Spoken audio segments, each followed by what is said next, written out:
ऐ कुरान बता तू कब नाजिल की गई, ऐ कुरान बता तू कैसी किताब है। सबसे पहले इस सवाल का जवाब कुरान देगा, हुदल लिल मुत्तकीन। ये कैसी किताब है कि इस किताब को अल्लाह ने मुत्तकियों के लिए हिदायत बना दिया। और उससे पहले कुरान का जवाब सुनिए, ज़ालिकल किताबु ला रैब फी। ये कैसी किताब है कि इस किताब के अंदर जर्रा बराबर भी शक नहीं किया जा सकता, जर्रा बराबर भी रैब की गुंजाइश नहीं है। हुदल लिल मुत्तकीन, मुत्तकियों के लिए रास्ता दिखाने वाली है, हिदायत मुत्तकियों के लिए। अब यहाँ पर कोई ये न समझे कि कुरान तो मुत्तकियों के लिए हिदायत है, हम जैसे चोरों के लिए हिदायत नहीं, हम जैसे डाकुओं के लिए हिदायत नहीं, हम जैसे शराबियों के लिए हिदायत नहीं, और जो जिना करते हैं जानियों के लिए हिदायत नहीं है। बल्कि कुरान तो दूसरी जगह ये कहता है, हुदल लिन्नासि व बय्यिनातिम मिनल हुदा वल फुरकान। ये कुरान तो एक ऐसी किताब है कि इस किताब को अल्लाह ने पूरी इंसानियत के लिए, दुनिया जहान के अंदर चप्पे चप्पे पर बसने वाली इंसानी आबादी के लिए हिदायत बनाकर भेजा है। ये कुरान का उसलूब है कि अल्लाह कहीं हुदल लिल मुत्तकीन कह रहा है और कहीं हुदल लिन्नास कह रहा है। ये मुत्तकियों के लिए हिदायत है और लोगों के लिए हिदायत है। मैं ज्यादा पेचीदगियों में जाना नहीं चाहता हूँ। अल्लाह ने ये किताब अपने नबी को अता फरमाया। जब बात कुरान की चल ही रही है तो मैं आपको बता दूं कि वेदों के अंदर इस कुरान का तज़किरा मौजूद है। एतराज करने वालों की दुनिया में कमी नहीं है। कहेंगे भाई तुम्हें कैसे पता चला कि ये कुरान का ही जिक्र मौजूद है वेदों के अंदर, तुम इसको कुरान ही कैसे कह सकते हो? वेद के अंदर जो मौजूद है मैं आपको बताता हूं।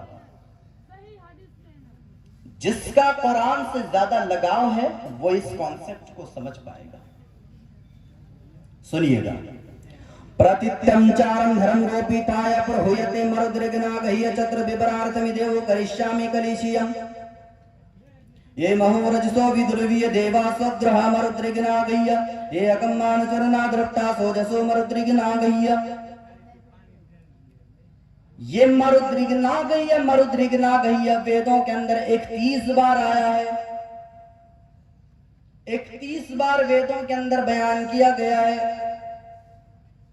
आगे वेद व्यास जी कहते हैं कि है मेरे मानने वालों, अगर इस तरह का कोई मंत्र तुम्हें किसी किताब के अंदर मिल जाए, किसी किताब के अंदर इस तरह का मंत्र जो बार बार दोहराया गया हो, तो समझ लेना कि वही आखिरी किताब है। उसी किताब का मुताला करके उसी किताब को पढ़कर तुम जन्नत में जा सकते हो। सारी दुनिया के मुसलमान ये जानते हैं कि अल्लाह की तरफ से नाजिल होने वाली आखिरी किताब जो है वो है कुरान करीम। और वेद व्यास जी उधर कह रहे हैं कि आखिरी कोई ऐसी किताब तुम्हें मिल जाए तो फिर उसी को आखिरी किताब मानना, उसी को हादी और रुश्द हिदायत का जरिया समझ लेना। जब हम कुरान खोलते हैं, सूरह रहमान खोलते हैं, तो वहां हमें एक आयत मिलती है जो हमें बार बार 31 बार सूरह रहमान के आखिर तक मिलती है। फबिअय्यि आलाइ रब्बिकुमा तुकज़्ज़िबान। वेद के अंदर मरुद्रिगनागह्य 31 बार और कुरान करीम के अंदर फबिअय्यि आलाइ रब्बिकुमा तुकज़्ज़िबान 31 बार। वेद व्यास जी कह रहे हैं कि उसको मान लो। जब तुम्हें किसी किताब के अंदर 31 बार इसी तरह का कोई मंत्र मिल जाए, कोई आयत मिल जाए, तो समझ लेना वही आखिरी किताब है। मेरे हिंदू भाइयों, तुम्हें ये मैसेज अगर पहुंच रहा हो तो समझ लो कि यही कुरान तुम्हारी किताब है। वो अलग बात है कि तुमने अपने नबी को खो दिया है, तुमने अपनी किताब को खो दिया है। कल क़यामत के दिन अल्लाह रब्बुल आलमीन तमाम लोगों को मैदान महशर में खड़ा करेगा। हजरत नूह अलैहिस्सलाम की कौम भी वहां रहेगी। नूह अलैहिस्सलाम की कौम से अल्लाह सवाल करेगा, ऐ नूह की कौम बता, तेरे तक, तुझ तक, यानी तुम पर नूह अलैहिस्सलाम ने मेरा दीन, मेरी शरीयत, मेरा पैगाम पहुंचाया था कि नहीं पहुंचाया था? नूह अलैहिस्सलाम की कौम कहेगी, अल्लाह तेरे नबी नूह ने हम तक कोई दीन, कोई पैगाम नहीं पहुंचाया। लेकिन आज हमें मालूम है कि नूह अलैहिस्सलाम ने 950 साल तक दावत और तबलीग की। 950 साल तक दावत और तबलीग की। बावजूद इसके नूह अलैहिस्सलाम की कौम जो है अपने नबी को मानने से इनकार कर देगी और कहेगी, आय अल्लाह, हम तो नूह को नहीं जानते, नूह अलैहिस्सलाम ने हम तक तेरा कोई पैगाम नहीं पहुंचाया। आप जब मनुस्मृति को उठाएंगे तो मनुस्मृति एक किताब है हिंदुओं की, फिक़ही किताब है, जिसमें हिंदुओं के मसले मसाइल को बयान किया गया है। मनु स्मृति, स्मृतियां बहुत है लेकिन सबसे मशहूर स्मृति मनुस्मृति है। ये मनुस्मृति इसीलिए रखा गया कि नूह अलैहिस्सलाम को वेदों के अंदर मनु कहा गया है। और आज अगर हिंदुओं से पूछो कि अरे हिंदू भाइयों तुम्हारा नबी कौन है, तो नहीं बता पाएंगी। और कृष्णा मेनन का वाकया तो आपके सामने आना चाहिए कि कृष्णा मेनन एक हिंदू लड़का था और एक मुसलमान लड़का और एक ईसाई और एक गौतम बुद्ध का मानने वाला लड़का, चारों लड़के कॉलेज में पढ़ते थे। दोनों चारों लड़के एक दफा बाहर आए, चाय पीने बैठे हैं किसी दुकान में। मुसलमान कहता है कि मैं तो मोहम्मद का मानने वाला हूँ, ये ईसाई है, ईसा अलैहिस्सलाम को मानता है, ये बुद्ध मत है, बुद्ध मत का मानने वाला है, बुद्धिज्म है, और ये गौतम बुद्ध को मानता है। ऐ कृष्णा मेनन, हमने तुम्हारे फलसफे को नहीं समझा, हमें बताओ तो सही तुम किसको मानते हो। कृष्णा मेनन खामोश है, उसके पास कोई जवाब नहीं है, क्योंकि पंडितों ने बताया ही नहीं है कि हिंदुओं का नबी कौन है। अगर आज किसी भी हिंदू से पूछा जाए कि तुम्हारा नबी कौन है, तो वो कहेंगे कि हमारा नबी फुला है। उसके पास जाएंगे वो कहेगा राम है, फला के पास जाएंगे वो कहेगा कृष्ण है, फला के पास जाएंगे वो किसी और का नाम लेगा।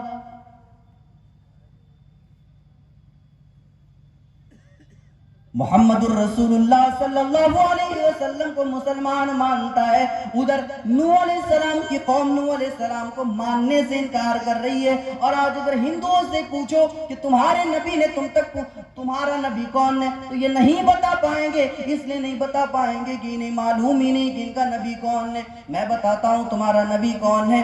तुम्हारा नबी नूह अलैहिस्सलाम है, और वहीं से बुत परस्ती की पूजा शुरू हुई थी, जो आज हिंदुओं के अंदर कसरत से पाई जाती है। हिंदुओं के अंदर ये बुत पूजा और मूर्ति पूजा जो है, एक दो नहीं बल्कि 33 करोड़ भगवान इनके अंदर मौजूद है। किसी ने तो इससे भी ज्यादा भगवान बना दिए और कहा कि हम 33 करोड़ भगवान को मानने वाले हैं। गौर करने की बात है इन चीजों में।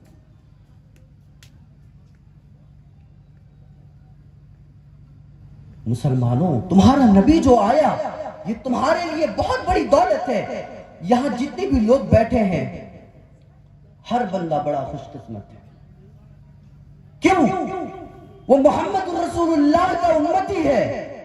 अल्लाह चाहता तो किसी को किसी और नबी का उम्मती भी बना सकता था, लेकिन आपको मोहम्मद रसूलुल्लाह सल्लल्लाहु अलैहि वसल्लम का उम्मती बनाया। आप बड़े खुशकिस्मत इंसान हैं।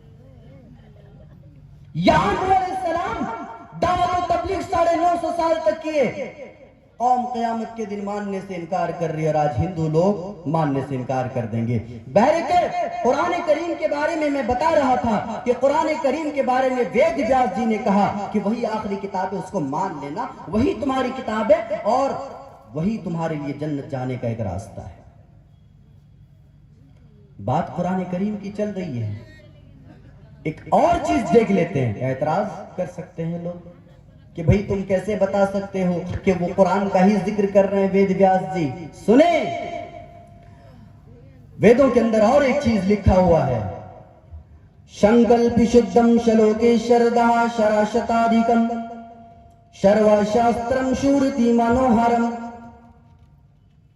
आखिरी किताब जो इस दुनिया के अंदर उतारी जाएगी, वो किताब और वो पुस्तक ऐसी किताब होगी कि उस किताब के अंदर 6666 आयतें होंगी। संकल्पि शुद्धम श्लोके शरदा शराशताधिकम सर्वशास्त्रम शूरति मनोहरम।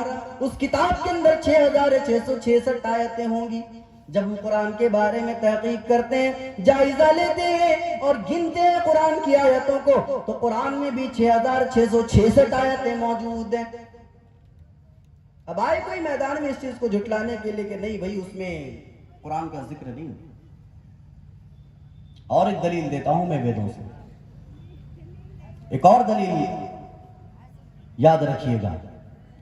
ऋग्वेदो यजुर्वेदो ही दंडकम कुंडलियम सामवेदो ही अर्थचंद्राधरवणः बिंदुसा सूक्ष्म विधायम परनो वेदो गीजकम। 5 वेदों को बताया गया है। हालांकि हिंदू धर्म की किताबें जो हैं 4 वेदों पर मुश्तमिल है। 4 वेद उनकी असल किताबें हैं, वेद की 4 ही किताबें हैं। लेकिन इस मंत्र में तो हमें यह मिल रहा है कि 4 नहीं बल्कि 5 किताबें हैं। ऋग्वेदो यजुर्वेदो ही दंडकम कुंडलियम सामवेदो ही अर्थचंद्र द्रवड़ा बिंदुसा सूक्ष्म विदायम पारानो वेदो गीजकम।